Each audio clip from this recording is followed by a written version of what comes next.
All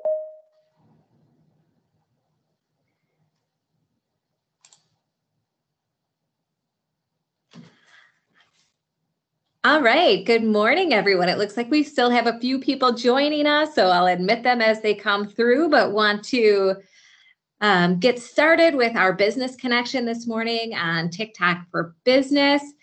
If this is your first time attending a Marine Park Business Connection, we do host these monthly, usually the second Wednesday of the month at 10 a.m. So next month, we'll be hosting our next topic on universal design. But I'm really excited to share with you our speaker today and kick off the session here with Tracy. If you want to go to the next slide, Tracy, that would be great. And I can give a little bit of an intro. I am Mindy Boynton, Business Development Manager here in the and Workforce Development Division at Marine Park Technical College. We serve the business and industry sector with all of the different resources available here at the college. To include corporate training, assessments, and connecting you with all the other great resources here at the college. Today I have with me Tracy Lowe. She is an expert in marketing in the construction sector and serves as the Senior Digital Marketing Specialist at CD Smith Construction. She has a bachelor's in fine art, industrial design, and graphic design from UW Stout. So with that, I'm excited to turn it over to you, Tracy, so you can share your experience in experimenting with TikTok for Business. Thanks, Mindy. Great to be here. Great to see y'all. I don't know if I'd call myself an expert, but I'm experimenting and learning a lot. And so that's what I'm going to share with you today. Even if you don't have a TikTok account, I will share some examples, go through a little bit about who's using it, how it is different from most social media platforms out there, why businesses should care, how it even applies to businesses, and also how to get started as far as even just starting an account and observing others or creating your own content. And then we'll take questions as we go or at the end. So I was going to start out with a quick example, but before I play this video, I wanted to share a Peter Drucker quote.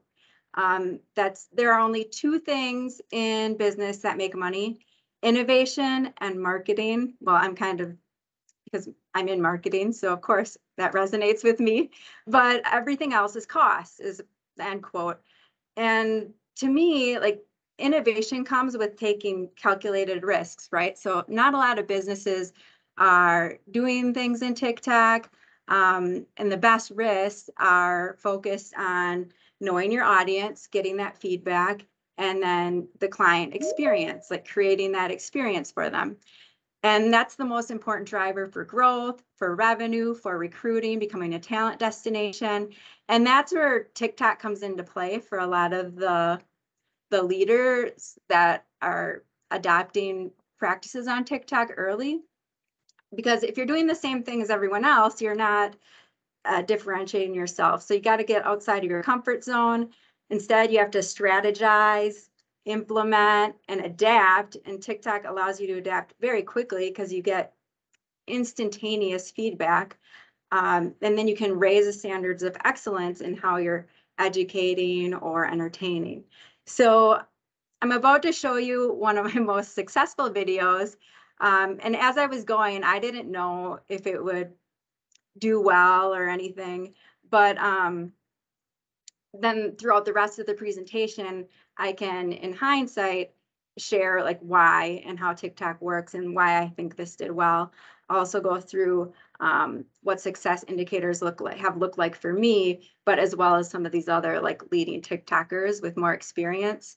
So when I was putting together the presentation, the sound would work intermittently, so I don't think that you're going to be able to hear this video, but it is captioned, so you should be able to like see what I'm saying, and I'll explain through what it means. So here's a few of the videos that are at the top of my profile that I made most frequently, or recently, I should say. And my profile just says, I'm a Wisconsin wife, mom, marketer, creator, connector of people. So it's just a fun channel that relates to other Wisconsinites and things that we do and things you might see in Wisconsin. So this video, the algorithm served it to about 78,000 people viewed it. And it's about people, if they would think I'm crazy or clever. Because, you know, as Midwesterners, we like to save our money or get a good deal. So that's what I did at Quick Trip. I got a bunch of butter when it was on sale. I got a bunch of bread when it was on sale. And then I'm letting people in the video know that you can freeze the bread and it'll be just fine, nice and soft once it thaws. And that the butter will keep pretty much forever. So you can see like people are commenting and relating to that. And I'm commenting back. There's a bunch of likes. So the algorithm just kept serving it to people with similar interests or that would comment, and then people would follow me too. So it was, the followers weren't necessary for it to get distributed, and it just did better than expected. So Tracy, is that showing that there was over 500 comments to this video? yeah. Wow. And people telling me to like, you should get their bacon wrapped pork too, and all this other stuff at Quick Trip. So if you, and then people would watch the video, when they would open up to comment, they would see these other comments because those are powerful too. And it kind of like built the sense of community around people from Wisconsin that love to go to Quick Trip. And Quick Trip has like an amazing TikTok channel as well. Their social media person on TikTok is just a big personality, and she involves the rest of the company too. So so yeah, I got a lot of traction because there's other creators on there that really related as well. So now we can backtrack a little and share like, what is TikTok? Oops. We're going to go ahead instead of it watching it again. But what is it? It's short form video sharing. So it started with 15 seconds was the limit. And then they upped it to, you could make a 30-second video, and then a minute, and then 3 minutes. And then within the last few months, they have a 10-minute option. But even after like extending those times, it's still known for the short form video, the little bites. So you have to like capture people in the first second of it. And YouTube is still like long form content, even after doing their shorts and stuff. TikTok is still the king of the snackable bites of content. And so TikTok, a lot of people think of it as starting with like teenagers or even younger doing dances or singing, but it's not just for teens anymore. I still might be considered like an old timer by TikTok standards, but the stats, I just looked these up from the last few months, out about 80 million monthly active TikTok users in the US, 53% are over 30 and 22% are in their 20s. So ultimately, that means if your target audience includes anyone between the ages of 13 and 60, you should be on TikTok. I know you were saying, Mindy, that there's like recruiters and business leaders on this podcast, and that's our demographic. So even if you're not like posting videos, all of those people are watching and consuming content, like similar to the people that are on LinkedIn and just kind of lurking around. There's a lot of those on TikTok too. As far as differentiators, one of the biggest ones I kind of pointed out when we were going through the video was that you don't need to build a following for people to see your video or your point of view. Like, whereas in the case of more mature apps like YouTube or even like Facebook or Instagram, you kind of have to build a following, or you might need to pay to get your content or your point of view in front of a large audience. It's tough to get noticed without like budgeting for ads. And TikTok followers, on the other hand, they might be more likely to see your ads, but they're not the only ones, or not your ads, but your organic content. Like I didn't pay for them to put my video out there. Instead, there's an algorithm that puts videos on a For You page. So like my For You page has a lot of Wisconsin humor and quirky stuff on it for that account. And what the algorithm does is it generates that content stream for you based on your interactions with other videos. So if it sees like I commented or liked a bunch of other Wisconsin humor videos, it's going to serve me more of those. And so that makes it, there's an even better chance that as soon as you're out of the gate, or if you're creating decent content, and if your audience is on TikTok, which kind of established they are, even if they're just consuming it, it'll be served to people with those interests in your industry or category. So that's some of the differentiators. And then why should businesses care? Well, it's starting to span and reach audiences from all sorts of demographics with organic reach potential that's beyond other apps because of the point it's at. There's not a ton of creators on there. So the creators that are doing good things are going to still get noticed, as opposed to the more mature apps where you have been doing it for a while. And also another reason businesses should care is if your business is truly like doing the right thing and you want people to know about your brand and your culture, whether you're recruiting or the way you work with customers, TikTok encourages authenticity. Videos are usually less produced than their counterparts on more like formal business apps or social media apps or YouTube. And it makes it more casual and personal and down to earth that way. Like that was me in my garage with my squeaky freezer, right? Like that's relatable versus like a post-produce, like taking those sounds out. So people are really connecting with that instead. It also encourages, like I said, those human connections. People aren't really fooled anymore. We've seen so much advertising and on social and fake news and us stuff. People aren't gonna fall for like stale traditional content that doesn't have like a unique entertaining point of view. So perfectly branded videos with like self promotions that are just in your face aren't gonna fly. And TikTok is kind of helping progress that by putting it to bed, in my opinion.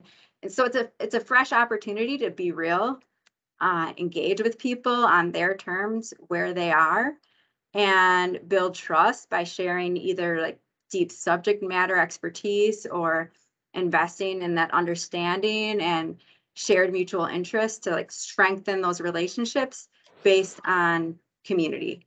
So it's a place where ultimately business and personal brands can create and deliver like thoughtful, personalized experiences in their niche to start building trust. Tracy, we do have a question. How long would you say you have been creating videos before you started driving large numbers of views? I still don't consistently drive large numbers of views, but probably about a year. I started about a year because a marketing podcast that I follow, they were seeing return on investment in acquiring customers using videos on LinkedIn and using those short snippets. And then they started testing TikTok once they realized it wasn't going away. And that kind of gave me some of their leading indicators, the encouragement that I needed to start testing and toying around with it. So probably about a year. And my first video that did, I have it at the top of my profile too, was about like things Wisconsin people say. That was probably like 6 months in, where I just I decided to play around in different characters and put it out there. So it doesn't take a long time to get started or try. You just have to get comfortable with it. Yeah. And I'm well, like you read my background or you shared it. I'm graphic design, creativity. And that's another part of the app. Like you can't be afraid to like be creative and try new things. And that's another reason businesses should care if you have like creative people. Because the more original and amusing the video is, the better it's going to do. Actually, that's how you grow your circle of interest, by being true to you. And once you get familiar with the creative aspects of it, which is what I was doing those initial months, then you can really start seeing which videos are performing the best, and then like doubling down on some of the things that you're doing to consistently get the positive feedback. And many of the front runners that I follow are starting to consistently prove ROI with new customers and operationalizing, but it all started with, you know, just being creative and seeing what those leading indicators were telling them. So anything else before I go to the next slide? I think we're good. Yeah, okay. How to get started. So yeah, that kind of plays into the question that was just asked. But before you start, because your account will probably be so niche on a particular thing, you need to determine what are your goals before you can get to the strategy, right? So it's like with anything else that you start, what are your goals? Is it brand awareness? Is it increasing your audience reach? Is it educational? Is it having the courage to show your personality and entertain in your own way? Like, what are you hoping to achieve? And it could be like a personal or like business related. And so that was my goal. It's pretty simple. I started it to build skills on an up and coming social media platform. Like hardly any other B2B brands were using it. And it wasn't part of most strategies, especially not in traditional industries. So I wanted to like test and experiment and explore it on my own terms with the freedom to fail. So it wasn't even related to any business goals here at CD Smith or personal growth. It was really just the freedom to have a little fun, experiment with it like a side hustle, and then eventually from my learnings, if it does become an important or relevant to business, which I was thinking it would, then I would grow my own skill set, and it would be a greater asset to the business eventually without the pressure of, you know, immediate results or ROI. Tracy, can you share with the group how many pages you have and kind of what the different strategy is for each? Oh, sure. And I'll go into it a little bit later too. But so the one I started out with was my personal page because it was an easy one for me. I love Wisconsin humor. I did a study abroad program for 6 months, and a lot of the Charlie Barron stuff resonates with me today because I came back and I was like, whoa, we do have like a different way of saying things. Or like I got off the plane and my dad was like, come over here once, you got to see this. And I was like, and I hadn't heard it for 6 months, you know, so it was just a fun, nostalgic, like wholehearted Wisconsin channel that was easy for me to do and come up with stuff from what was all around me. And then I started to play around with converting some of the CD Smith videos for their channel, like especially with the big like Ascent project. There some of the PMs and people on the project, we did videos with like woodworks, and I took snippets of those and put them in short form. But and then I could compare. So that's more of like a construction educational channel versus a Wisconsin humor channel. But most of what we do is in Wisconsin, so I could still like, there was a little bit of crossover, but it's each account is very niche. So I wanted to keep it to construction and Wisconsin and all that.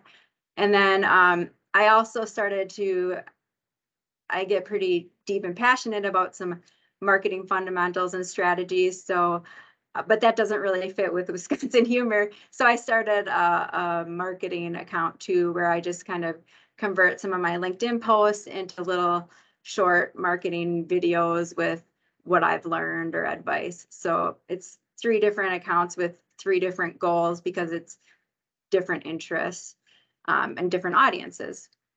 So yeah.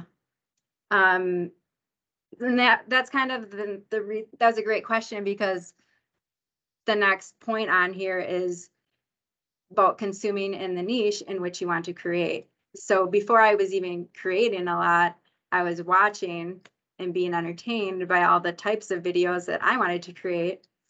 And so if you want to entertain, you watch videos that entertain. If you want to educate, you watch other like construction videos or AEC videos. And then you notice what aspects of that you like, and you start to understand the audiences and see the comments and how people are consuming it, and then figure out how you want to emulate that. So it's kind of like anything else in life. You're surrounding yourself with the types of things you would like to do and create and be, and that provides a stream of inspiration for serving a similar goal with similar audiences. And then also the other part of that, besides informing what you want to do, is you're also creating connections and becoming part of those communities. Like traditional marketing or in-your-face stuff is kind of over and done. People see through it. So brand and community are so important. They're not nice to haves, they're must haves. And TikTok is a great vehicle for that, because the videos are authentic and personal, and you start building relationships and feeling like you're really getting to know the community members and their beliefs and their style, and you're seeing it like repeatedly. And so when those creative and the community come together, personal and company brands can build powerful, influential communities, whether they're a part of them or they're leading them. They can still be like influencers either way. And so, like I said, I started following a lot of Wisconsin humor for my personal account. And then it started with Charlie Berens, but then it expanded because the algorithm kept feeding me my For You page to lesser known people, like the owner of Wisconsin Clothing Company, or a college student that explains Wisconsin landmarks on her way to, UW-Madison and all the bars. And then, so the clothing company guy, I did a Wisconsin Sayings video, and it was getting some traction. And I did a shout out to him, like, oh, you can buy this OPE shirt. And then I related it to one of his videos. And so we've kind of come to know each other, but I've never like met him personally. But it's creating community around that one little niche. And then the hardest part, like, it's fun to consume content, and you can waste tons of hours, so you might want to regulate yourself on TikTok, but go beyond consuming and start creating. So you got to do it. You can know everything, but until you do it, you're not going to really get anywhere or get any better. So you just start. And if it's valuable content and it's authentic and it's serving your audience, you'll be rewarded. So you can't just do random things. If you want to just like get familiar with that app, that's fine.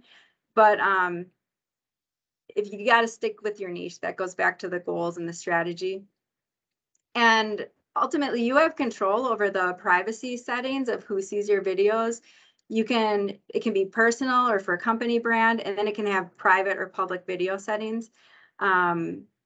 Because I made mine public from the start, because I'm like, if they're no good, hardly anyone's going to see them anyway, right? So, but I've seen some people are talking about their learning experience on TikTok, on LinkedIn, and they're saying, oh, I just make the video to get familiar with the creative tools in the app, and then also get used to being on camera, because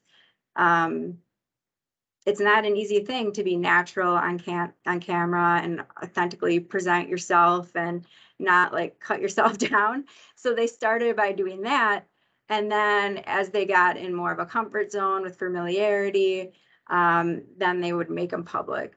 So there's a relatively short learning curve. because it's pretty intuitive. Like in a lot of my videos, you can see I added the text, or you can just turn on captions. You can add effects. So once you're familiar with the tools, it's pretty easy to add them and then just implement them and then publish the video.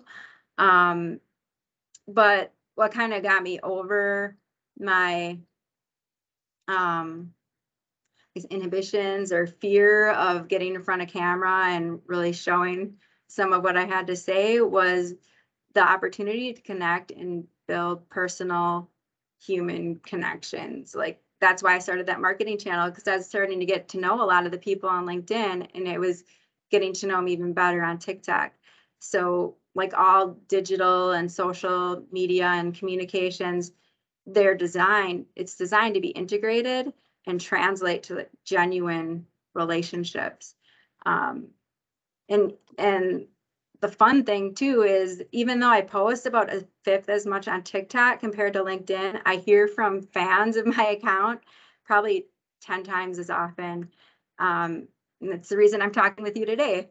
So there's even like some of our estimators and they're like numbers people, and I don't talk to them a whole lot, but we were at this like a company gathering, a fun thing, and they're like, "We saw you on TikTok," and like they didn't say they saw me on LinkedIn, even though they've seen me there too. Or like I was at a family gathering celebrating a 65th wedding anniversary. It was amazing, and a retired school teacher was like telling her husband, "Have you seen her TikToks? You need to get on TikTok." So he like got on the app to see like Wisconsin humor one.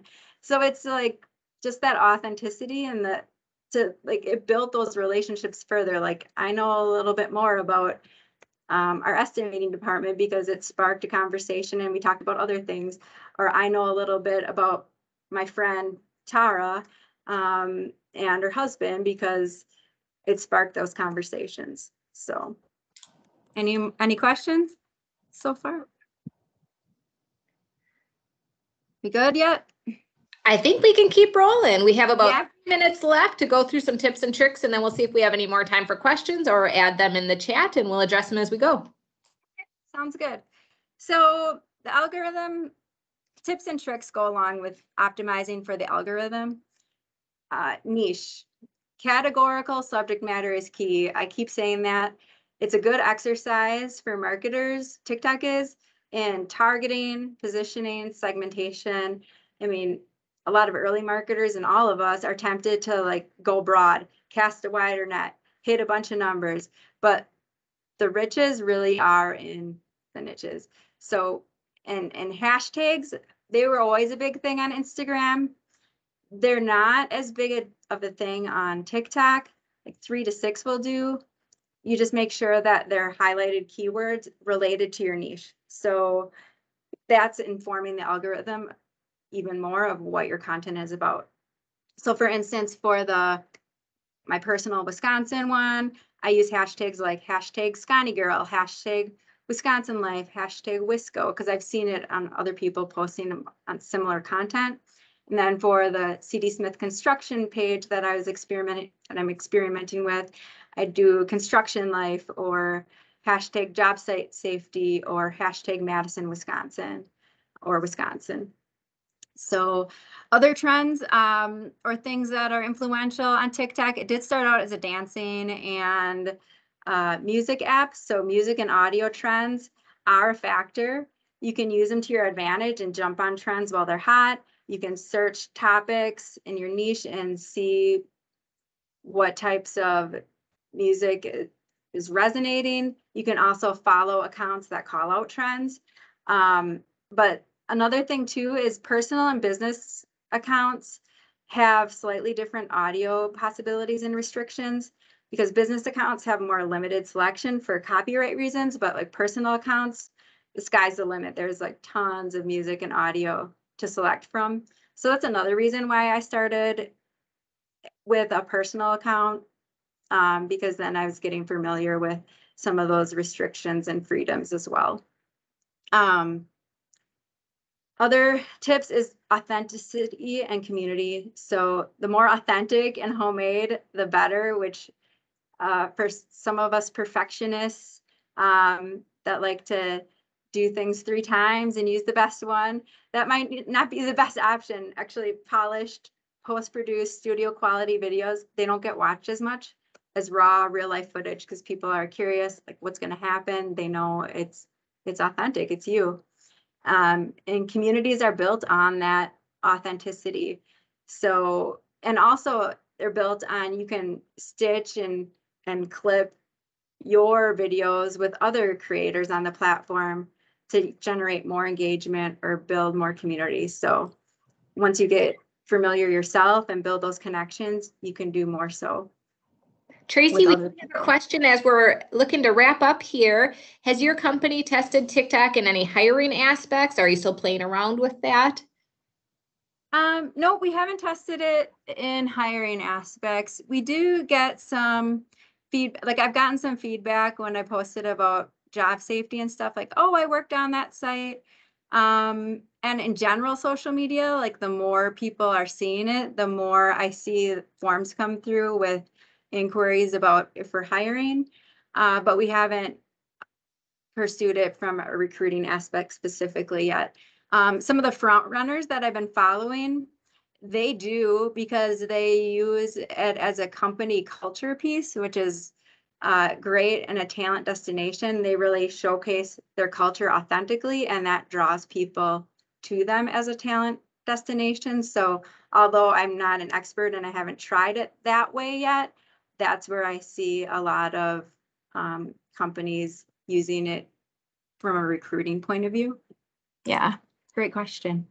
Excellent. Well, we are a little over 10:30, but we'll still take a couple more questions. If anyone has any additional pressing questions, feel free to type them in the chat now. Otherwise, Tracy is a great connection. I think we've connected on LinkedIn and you've shared a lot of great resources there. Best way for people to connect with you, Tracy? LinkedIn. Yeah, I'm on LinkedIn every day. It's just Tracy Lizaway, my name. And you should find me. I'm with CD Smith. I'm also the person behind all the CD Smith accounts on social media. So even if you'd put in a message with CD Smith, I'm the one who gets it. So. Excellent. Well, thank you so much, Tracy. You've shared such great information today. This seems to be really new and upcoming, and some great tips and tricks for people to get started and be creative and just have a little fun. So appreciate everyone who attended today. We will record this and share it on our YouTube and LinkedIn if you want to pass it along to some of your other contacts or co-workers. We'll have that available shortly. With that, we'll go ahead and wrap up our business connection for today. Hopefully you all have a very positive and productive rest of your day. So thanks again for coming. We'll see you next month. Thanks, Mindy.